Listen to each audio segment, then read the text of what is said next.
방에 올라가 예루살렘으로 향한 창문을 열고 전에 하던 대로 하루 3번씩 무릎을 꿇고 기도하며 그의 하나님께 감사하였더라. 아멘. 우리 오랜만에 수요예배에 나오신 모든 성도님들 주님의 이름으로 환영합니다. 우리 사회적 거리두기가 또 2단계로 격상되면서 또다시 여러 어려움을 직면하고 있는 이때에 이렇게 하나님의 은혜를 사모하여 주님을 만나는 예배의 자리로 나오신 모든 성도님 한 분 한 분을 정말 진심으로 마음 다해 축복하고 사랑합니다. 지난 우리 3주간 다니엘 기도회를 하고 오랜만에 다시 이렇게 수요예배로 모이게 되었습니다.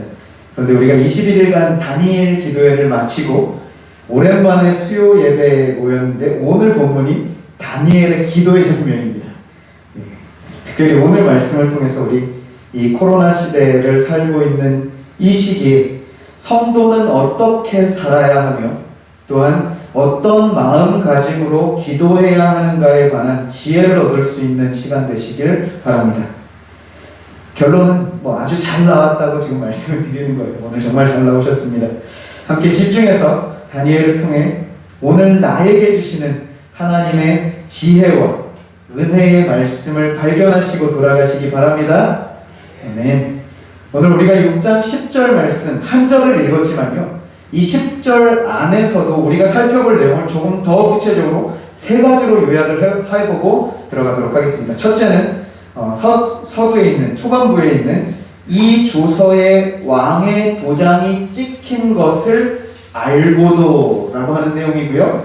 두 번째는 중간 부분에 있습니다. 전에 하던 대로. 그리고 세 번째는 마지막 부분에 있어요. 하나님께 감사하였더라.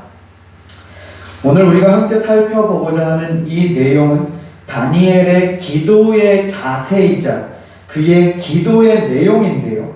이것은 하나님께 간구로 나아가는 우리에게 기도의 표준을 제시해주는 그러한 내용이라고 볼 수도 있는 매우 모범적인 그러한 사례입니다. 그 중에서 우리 먼저 첫 번째 자세를 살펴보도록 하겠습니다. 초반부에 보시면 다니엘이 이 조서에 왕의 도장이 찍힌 것을 알고도 기도했다고 합니다. 당시 다니엘은요, 바벨론의 포로로 끌려와서 어디 산골 인적이 드문 곳에 지내고 있던 사람이 아니라 거기서도 하나님으로부터 은혜를 입어서 한 국가의 총리로 재직하고 있던 상태였죠. 그렇기 때문에 왕이 어떤 칙령이나 담화문을 낼 때 그 내용에 관해서 다른 직분에 있는 사람들보다 그 세부적인 내용을 더 빨리 그리고 더 자세히 알 수 있었던 위치에 있었던 사람입니다. 오늘 내용으로 바로 들어가기 앞서서 혹시 이 다니엘 6장 이전에 어떠한 내용인가에 대한 상황적인 정보가 없으신 분들이 이 중에는 없으신 것 같지만 간략하게 설명을 드리고 본문으로 들어가 보도록 하겠습니다.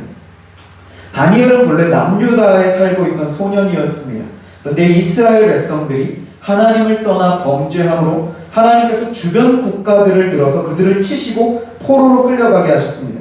그래서 북이스라엘, 이스라엘이 남쪽과 유다로 이렇게 갈라지죠. 근데 그 북이스라엘은 먼저 아수르라고 하는 나라에 의해서 멸망을 당합니다. 그리고 후에 남유다, 남겨졌던 남쪽 유다도 바벨론이라고 하는 나라에 의해서 침략을 당하고 망하게 되고, 그때 바벨론에서는 이 유다 백성들 가운데 엘리트들을 키워서 자기네 나라 일꾼으로 삼을 프로젝트를 실행합니다. 요즘으로 치면 영재발굴 프로젝트 이런 거죠. 거기에 다니엘과 친구들이 발탁이 된 거예요. 그래서 나라는 망해서 포로로 잡혀갔지만 이들은 그래도 일반 종살이하는 그런 노예로 포로로 끌려간 것이 아니라 바벨론을 위해서 쓰임받을 제목으로 잡혀가서 길리우게 된 것이었죠. 그렇게 다니엘은 바벨론에서 여러 가지 과목들을 배우면서 그 중에서도 두각을 나타내고 그리고 왕의 측근에서 이제 보필을 하게 됩니다. 그러면서 다니엘은 바벨론에서 왕위가 교체되는 것을 2차례나 경험을 하게 되고 바로 오늘 6장에 나오는 이 다리오 왕이 3번째 왕이 되고, 그런데 놀라운 것은 왕이 3번이나 교체가 되는데도 여전히 왕들은 이 다니엘을 신뢰하고 다니엘은 또한 왕들로부터 선대함을 받고 있더라는 것이죠. 6장에 들어오면서 새롭게 왕위에 앉은 다리오 왕, 심지어 이것은 제국과 제국의 변화가 있었어요. 남유다를 멸망시켰던 그 바벨론이 이제 멸망하고 메데마사 나라가 이제 이 땅을 차지하게 됩니다. 나라가 바뀐 상황에서 이제 왕만 바뀐 것이 아니라 나라까지 바뀌었는데 그 다리오 왕이 야심차게 준비한 관리 시스템, 백성들을 관리하는 시스템을 도입하면서 그 시스템을 관할할 최종 관리자 3명을 선출하는데 그중 한 자리에 다니엘을 앉혔던 것이죠. 하지만 그의 동료였던 신하들 가운데에서는 그런 다니엘을 못마땅하게 생각하면서 모함하고자 했던 사람들이 생겨났습니다. 그리고 그들은 다니엘을 흠잡을 만한 것들을 눈여겨 찾아봤지만 아무리 찾지 못하고 결국 이 다니엘을 고발할 일은 하나님의 율법에서 근거를 찾지 않으면 아무 건덕지도 찾을 수 없는 사람이구나 하는 결론에 이르게 되죠. 그리고 나서 그들이 왕에게 나아가서 제안했던 것이 앞으로 30일 동안 그 어떤 사람에게 또 어떤 신에게 또 구하는 것을, 간구하는 것을, 기도하는 것을 못하게 하자. 그 많은 법령을 세우게 합니다. 아무런 영문을 모르던 왕으로서는 그러한 법령이 자신의 입지를 더 든든히 세워갈 수 있는, 견고하게 할 수 있는 좋은 법안이라고 생각을 하고 승낙을 하죠. 그런데 그 법령의 벌칙으로 이를 어길 시에 남녀노소 직위를 막론하고 누구든지 사자굴에 던져넣는 이러한 조항이 있었던 것이죠. 여기까지가 6장 10절의 전반적인 상황적인 배경이 되는 것입니다.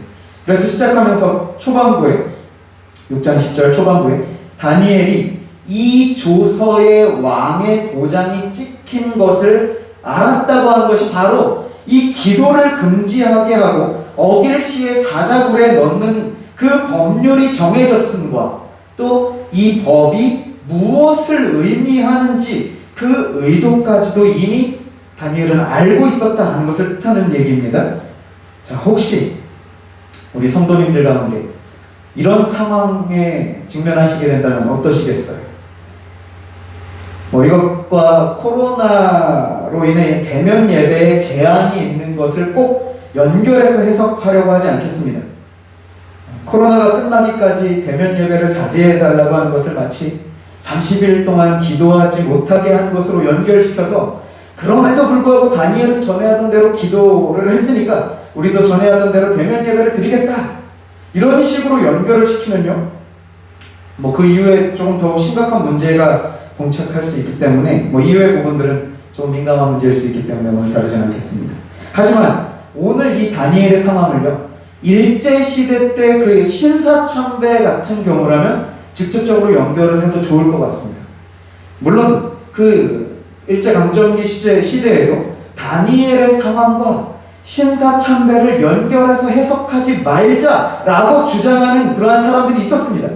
그로 인해서 타협하고 신사참배를 적극적으로 이렇게 주도했던 또 장려했던 교단들이 있었습니다. 부끄럽고 수치스럽긴 하지만 바로 우리가 속한 교단도 그 중에 하나였어요.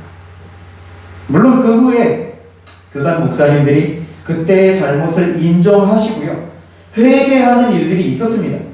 우리 한국 교회를 재건함에 있어서 지난날의 목회자들의 잘못을 인정하고 회개하고 자숙하고 우리 다시 시작하자 하는 회개 운동이 있었습니다.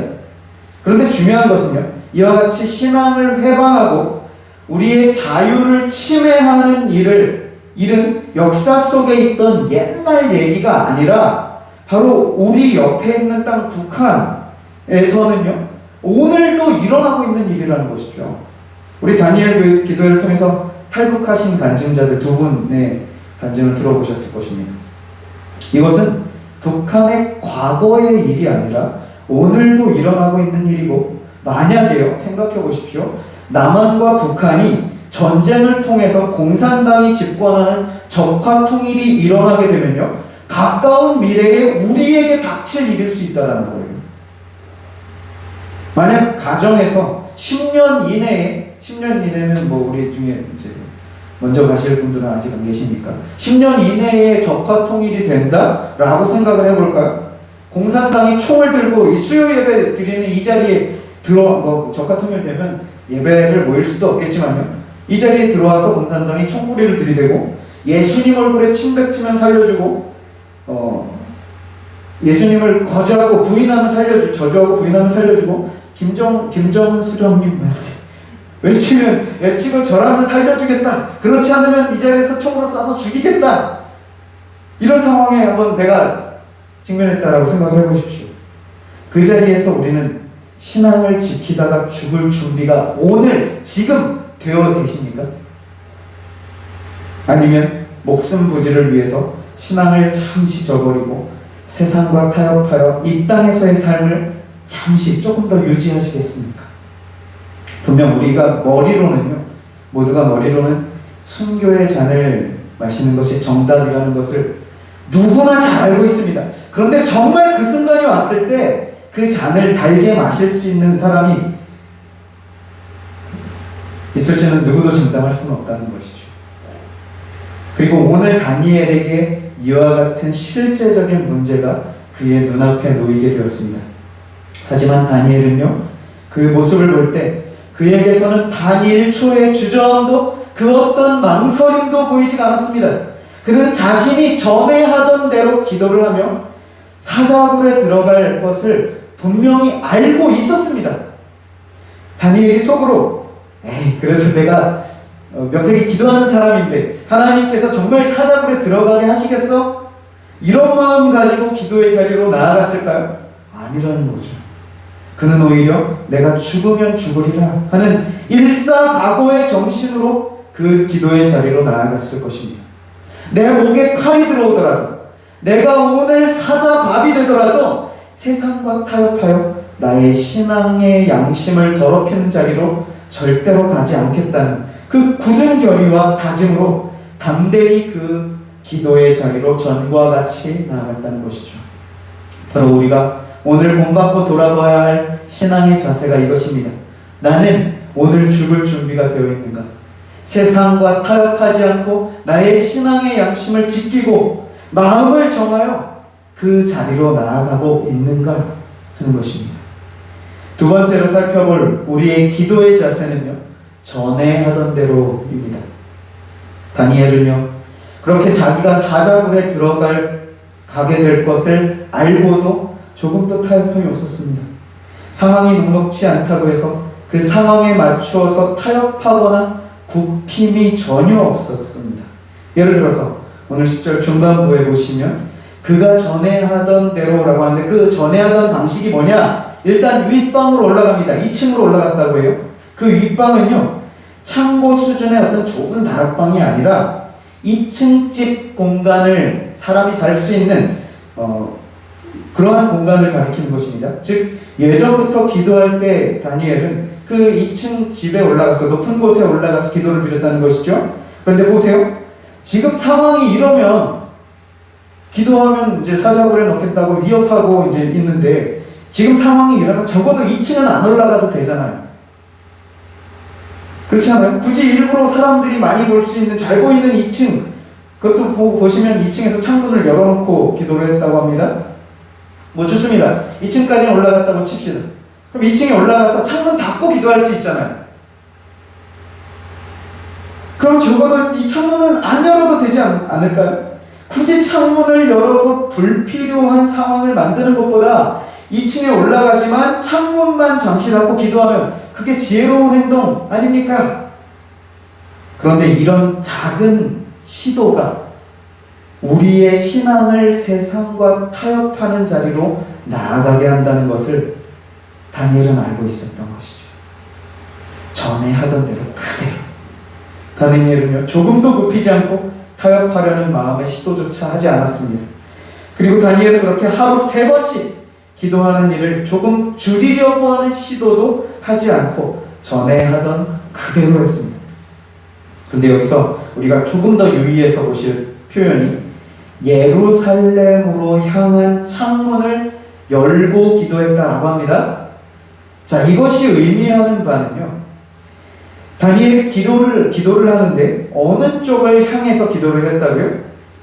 예루살렘 쪽을 향해 기도를 했다라고 합니다. 자, 이게 어떤 의미가 있냐? 사실 다니엘의 이런 자세는요, 그가 기도를 할 때 하나님의 말씀을 의지하여 기도드렸다라는 것을 알 수 있게 되는데요.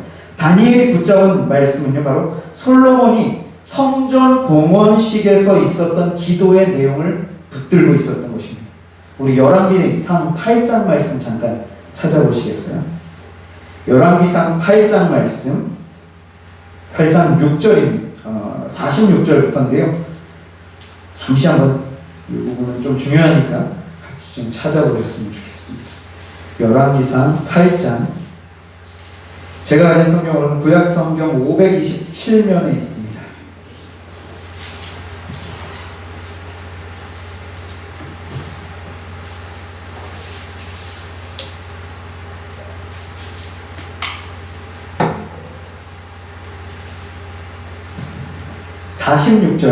열왕기상 8장 46절에서 50절까지 말씀을 보시면요, 이 8장은 일단 시작하면서 이제 솔로몬이 그 성전을 건축하고 언약궤를 옮기고 이제 모든 일을 마친 후에 성전 봉헌식 기도를 올리는 그 장면이 나와요. 그런데 46절부터 50절까지를 한번 제가 읽어 볼 테니까 눈으로 한번 따라 읽어 주시기 바랍니다. 46절입니다. 범죄하지 아니하는 사람이 없으니 그들이 주께 범죄함으로 주께서 그들에게 진노하사 그들을 적국에 넘기심에 적국이 그들을 사로잡아 원근을 막론하고 적국의 땅으로 끌어간 후에, 지금 이 상황은 이미 이루어진 상황이죠. 바벨론에 의해서, 아수르에 의해서 유다와 이스라엘이 멸망하고 그들이 포로로 끌려갔습니다. 46절이 이루어진 상황이에요. 그러면서 47절에 그들이 사로잡혀간 땅에서 스스로 깨닫고 그 사로잡은 자의 땅에서 돌이켜 주께 간구하기를 우리가 범죄하여 반역을 하며 악을 지었나이다 하며, 그러니까 그 끌려간 자리에서 자신들이 하나님을 떠나서 이런 일이 우리에게 일어났구나, 이스라엘이라고 하는 나라가 왜 망했는지를 이제 깨달았다는 것이죠. 그리고 회개하고 돌이키며 하는 것입니다. 그럼 48절, 자기를 사로잡아간 적국의 땅에서 온 마음과 온 뜻으로 주께 돌아와서 주께서 그들의 조상들에게 주신 땅, 곧 주께서 택하신 성읍과 내가 주의 이름을 위하여 건축한 성전 있는 쪽을 향하여 주께 기도하거든. 지금 다니엘이 그 2층 집에 올라가서 창문을 열어놓는데 왜 예루살렘을 향한 쪽에 창문을 열어놓고 기도를 하고 있느냐? 지금 솔로몬이 기도했던 이 내용 때문이었어요. 그들이 적국에 끌려갔을 때 잘못을 깨닫고 하나님 계신 그 예루살렘을 향하여 기도할 때 주님께서 그들을 다시금 회복시켜 주시겠다, 이 약속을 믿었던 것입니다.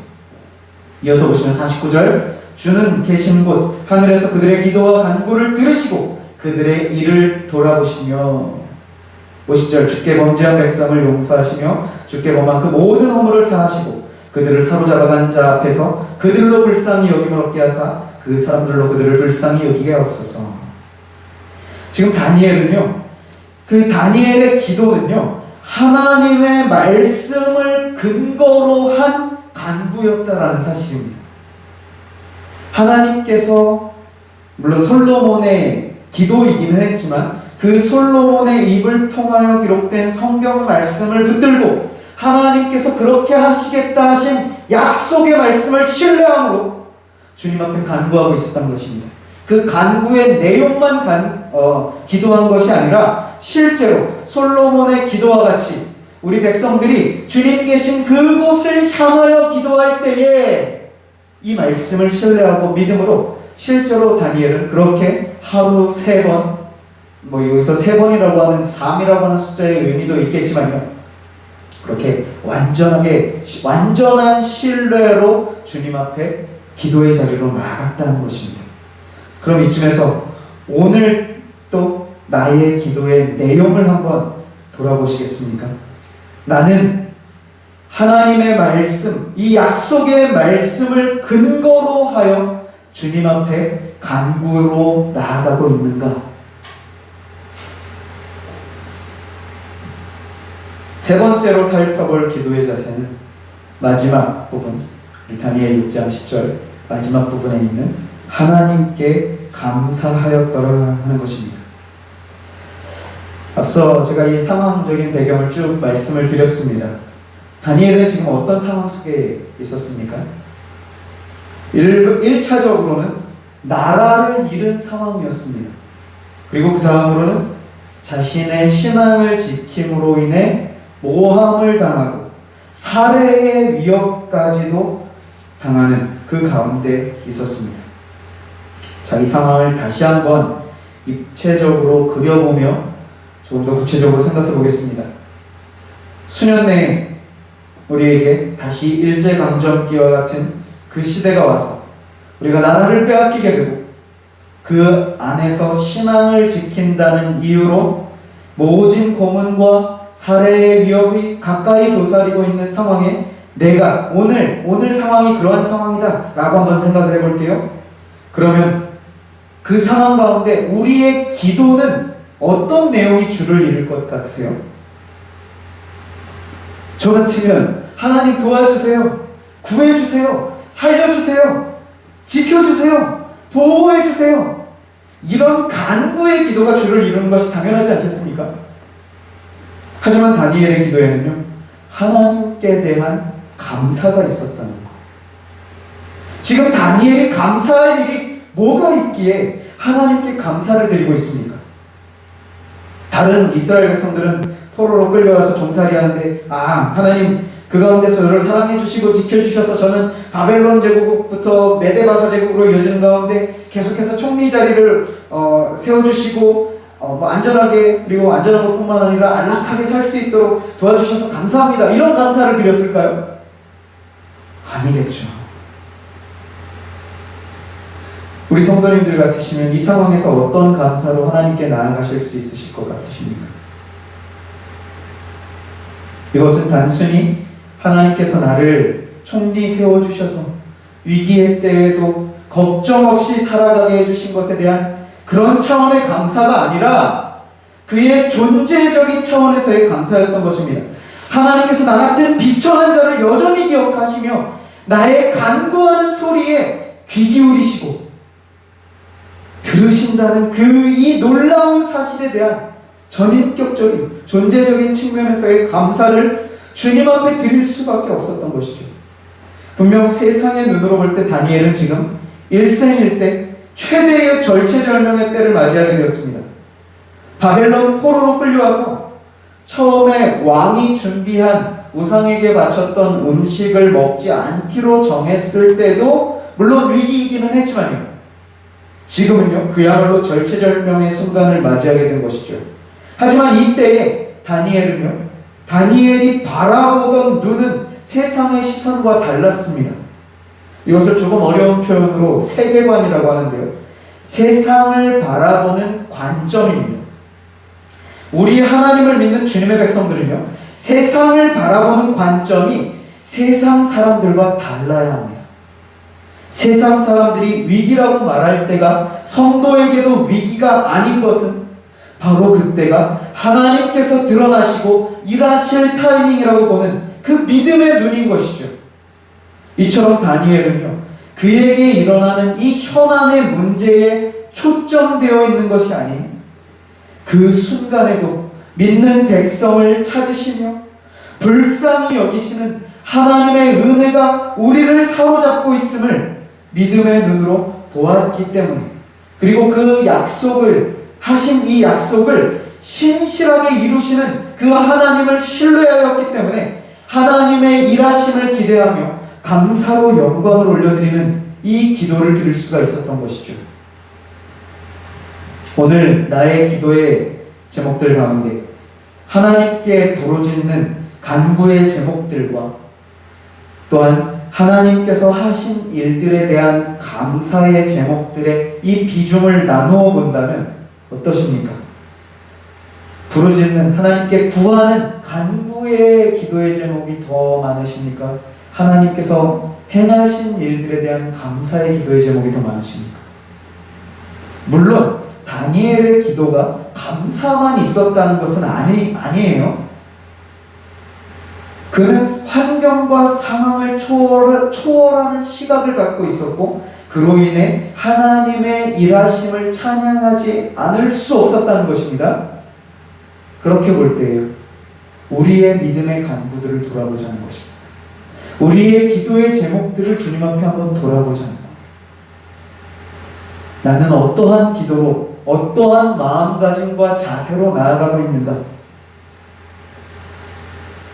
나에게 이와 같은 절체절명의 위기의 상황이 왔을 때 나는 그것을 세상 사람들과 똑같은 눈으로 바라보면서 믿음을 저버리거나 하나님을 원망하거나 하나님을 의심하게 될 것인가? 아니면 하나님의 눈으로, 시각으로, 하나님께 대한 신뢰의 눈으로 그 상황을 바라보면서 하나님께서 이 상황을 해결해 주실 것을 기대하는 것이 아니라 지금까지 나와 함께 하시고 이 순간에도 나를 불쌍히 여기시는 그 주님을 인격적으로 체험하고 만나는 거예요. 그때 감사가 날 수 있는 것입니다. 우리 21일간 다니엘 기도회를 통해서 그 인생들 가운데 찾아오셔서 함께 하신 하나님의 역사를 자랑하고 증거하시는 우리 간증자들의 모습들을 함께 보셨잖아요. 하나님의 관심은요, 하나님의 말씀으로 충만하여 하나님의 뜻을 신뢰하며 나아가는 자들에게 놀랍게 부어집니다. 아니요, 이미 놀랍게 부어지고 있는데 하나님의 뜻에 민감한 자들만이 그것이 하나님의 일하심이라는 것을 발견하게 되는 거예요. 그들에게만 역사하셨던 하나님이 아니라 동일하신 하나님께서 오늘 우리에게 일하고 계십니다. 다니엘과 함께 하셨던 이 하나님께서요, 지금 이 순간에 우리와 함께 일하시고 계세요. 근데 다니엘은 어떻게 그 상황을 통해서 감사함으로 나아갈 수 있었고, 우리는 이 상황 가운데 하나님이 나와 함께 하시는가 않는가 잘 모르겠어. 왜 그럴까요? 그게 바로 하나님의 뜻으로, 하나님의 말씀으로 충만하여 하나님의 이 뜻과 역사에 얼마나 민감한가의 문제라는 것이죠. 우리 안에 이와 같은 영적인 민감함이 다시금 회복되었으면 좋겠어요. 물론 지금 이미 민감하신 분들은 더 민감해지시길 축원하고요. 이 민감함이 조금 사라지신 분들은 다시금 그 민감함이, 영적인 민감함이 회복되어서요, 하나님께서 우리 옆을 스쳐 지나가시기만 해도 그 은혜에 감사하고 감격하는, 분명히 은혜는 추억하는 것은 아닙니다. 하지만 우리가 주님을 인격적으로 처음 만났던 그때의 그 감격과 감동은 아마 모두들 잊으실 수 없을 거라고 생각이 들어요. 저도 잠시 제 얘기를 좀 말씀드리면, 저도 초등학교 6학년 때 형아들, 중학교 형아들 가는 수련회를 엉겁결에 따라갔다가 거기서 주님을 만났어요. 인격적으로 주님을 만났어요. 그래서 형들 막 이제 기도회하고 찬양 집회하는 동안에 저 바닥을 막 둥둥 굴면서 회개 기도를 막 했어요. 주님께서 나를 만나주셨어요. 너무 기뻐서, 너무 감격스러워서.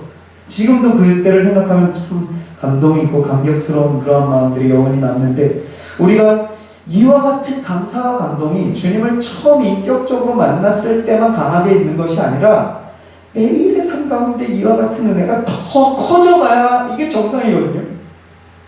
근데 우리 안에 이와 같은 마음들이 좀 냉랭해지고 식고 건조해진 것 같다라고 하신다면요, 오늘 주님 앞에 구하십시오. 하나님, 제 안에 영적인 민감함을 다시 회복해 주십시오. 주님과의 그 인격적인 교제가 내 안에 다시금 일어나게 해주십시오. 하나님이라고 하는 이름만 들어도 눈물이 흐르게 해주십시오. 주님의 은혜만 생각해도 감동이 복받치게 해주십시오. 하나님께 대한 감사가 회복되게 해주십시오. 그 하나님의 뜻으로 충만하게 해주십시오. 우리 이렇게 믿음으로 주님 앞에 간구하게 나아갈 때요, 하나님께서 이 간구를 얼마나 기뻐하시겠습니까? 자기를 찾는 자녀들을 얼마나 두 팔 벌려 안아주시겠어요. 이와 같은 간구로 주님 앞에 나아갔으면 좋겠습니다. 바라기는요, 오늘 우리 다니엘의 이 기도의 모습을 통해서 하나님의 눈으로 세상을 바라보며 이 고단한 인생길 가운데 그 하나님을, 우리와 함께 하시며 동행하시는 그 하나님을 찬양하며 감사로 나아가는 우리 모든 성도님들의 인생 되시길 축복합니다. 말씀을 정리합니다. 오늘 우리는 이 다니엘의 기도를 통해 세 가지를 돌아보게 되었습니다. 사자굴에 들어가게 될 것을 알고 있음에도 불구하고 세상과 타협하지 않고 신앙을 지킨 모습과, 둘째로 예루살렘을 향할 기도를 드린 그 장면을 통해 말씀에 근거한 기도를 드린 것, 그리고 끝으로 이 절체절명의 순간에도 나를 기억하시며 불쌍히 여기시고 그 하신 약속을 신실하게 지키시는 하나님께 대한 감사의 기도로 화답하며 나아간 이 모습을 통해 코로나 시대를 살아가는 우리가 이 위기의 때에 어떠한 모습으로 살아가야 하며 이 때에 나의 기도의 내용은 무엇인가 하는 것을 돌아보는 시간을 갖게 되었습니다. 오늘 주신 말씀을 붙들고 나의 기도의 내용을 돌아보시면서 하나님께서 기뻐하시는 기도로 주님 앞에 나아가고 그 자리에서 언제나 함께 하시며 가장 선한 길로 인도해 주시는 그 주님께 대한 신뢰로 상황과 환경을 초월한 감사와 기쁨의 찬양 올려드리는 우리 모든 성도님들의 인생 되시길 주님의 말씀으로 축복합니다. 아멘. 기도하시겠습니다. 사랑의 하나님 아버지, 감사합니다. 우리의 일거수일투족을 아시며 우리의 마음의 간구와 소원을 아시는 주님께서 이 위기의 때를 살아가는 우리의 발걸음 한 걸음 한 걸음마다 이미 앞서가시며 행하시고 우리를 가장 안전한 길로, 또한 가장 선하신 길로 지금까지 인도해 주셨음을 하나님 우리가 기억하며 모든 감사와 찬양을 주님 앞에 올려드리오니 주님으로 영광받아 주옵소서. 하나님, 바라옵기는 우리 안에 주님의 행하심과 역사하심과 주님의 그 존재에 관한 영적인 민감함을 회복시켜 주셔서 다시금 주님의 그 은혜로 충만하여 이 땅 살아가는 동안에 그 은혜만을 구하며 하나님의 행하심에 감사로 영광 올려드릴 수 있는 겸손한 인생 살아가는 우리 모든 성도님들 되어질 수 있도록 인도하시며 함께하여 주옵소서. 돌아가는 발걸음 또한 안전하게 지켜주시고 다시 모이는 시간까지 주님께서 우리의 모든 삶을 주장하시며 인도하여 주실 줄로 믿사옵고, 이 모든 말씀 우리 구주 예수 그리스도의 이름으로 간절히 감사기도 드리옵나이다. 아멘. 우리 함께 찬송가 93장 찬송하시겠습니다. 우리 함께 힘차게 예수는 나의 힘이요 주님 앞에 믿음으로 고백하며 나아가시겠습니다. 예수는 나의 힘이요 내 생명 되시니 구주 예수 떠나 살면 죄 중에 빠지리 눈물이 앞을 가리고 내 맘에 근심 쌓일 때 위로하고 힘주시니 주 예수. 예수는 나의 힘이요 내 친구 되시니 그 은혜를 간구하며 풍성히 받으리.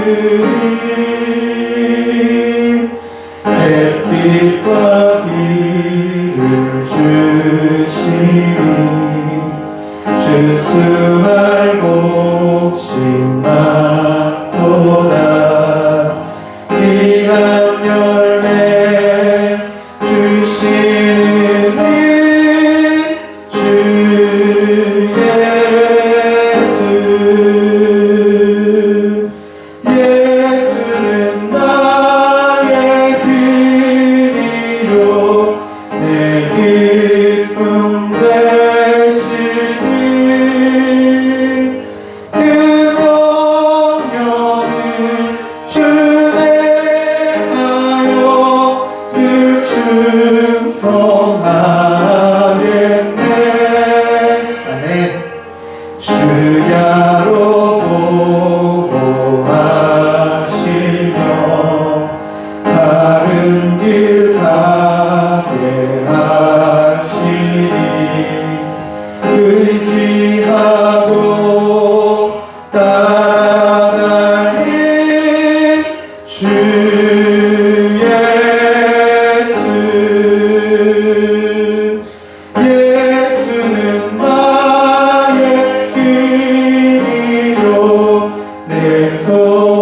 소망 되시니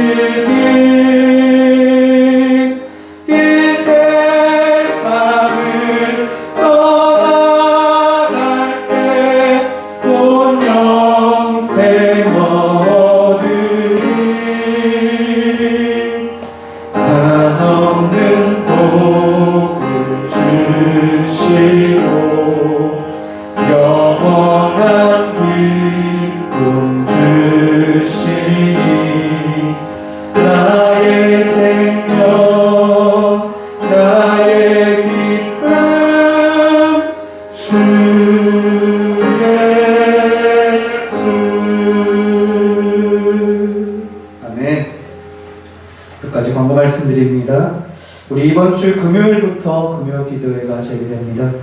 시간은 8시부터 10시까지고요. 우리 수요 예배는 7시 반 시작인데 금요 기도회는 8시부터입니다. 8시부터 함께 우리 나오셔서 찬양 드리시고 또 말씀 안에서 기도하시는 우리 기도의 일꾼들 되시길 바랍니다. 그리고 이어지는 토요일 새벽 기도회도 계속 유지가 되니까요. 세상이 말하는 이 위기의 때에 우리 믿는 성도들이 기도를 통해 더 주님 앞에 나아가 하나님과 친밀한 사랑의 교제를 나누는 그 은혜의 때로 보내시기 바랍니다. 우리 이제 주님 가르쳐 주신 기도로 우리의 신앙을 고백하며 수요 예배 마치도록 하겠습니다. 하늘에 계신 우리 아버지여, 이름이 거룩히 여김을 받으시오며 나라의 마옵시며 뜻이 하늘에서 이룬 것 같이 땅에서도 이루어지이다. 오늘날 우리에게 일용할 양식을 주옵시고 우리가 우리에게 죄 지은 자를 사하여 준 것 같이 우리 죄를 사하여 주옵시고 우리를 시험에 들게 하지 마옵시고 다만 악에서 구하옵소서. 대개 나라와 권세와 영광이 아버지께 영원히 있사옵나이다. 아멘.